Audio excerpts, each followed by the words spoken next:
Kanina, sobrang dilim. Ayan. Dito ako ngayon sa labas. Ako yung nag-aano. Nag-aano ka. Ayan, yung aming likod. Madumi na naman. Kailangan na naman niya linisin, pero hindi pa ngayon. At doon, yung mga upuan, inayos ko na, inurong ko doon. Inayos ko silang lahat. Kasi mukha ng basurahan. Ayun, ang aking halaman. Hi guys, aking halaman. May mga bulaklak na sila. Hangin ngayon, pero mainit. Please, ano lang tayo? Please. Ayan na. Sila. Ayan. Ito na ang aking mga halaman. Konti na lang ang bulaklak kasi pagka ano to, naubos na yung mga ganto-ganto niya. Mga bukong-bukong ba yan? Bukong-bukong.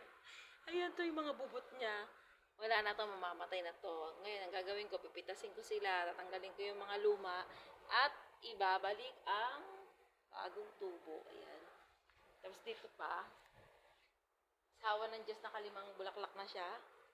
Amin na, 1, 2, 3, 4, 5. Tapos eto, kakalipat ko lang ng isang araw. Ando siya sa likod. Meron na siyang isang bulaklak. Yan, ito, palago na ng palago. Ayan, nagkakabulaklak na yung wala. Ayan. Kasi nadidiligan na sila. Ito pa sila nadidiligan.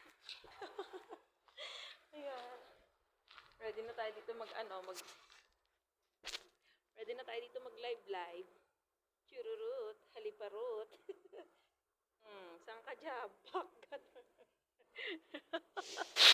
Ay! Relax muna tayo dito. Wala ang amo, kaya tayo na muna yung mag-relax.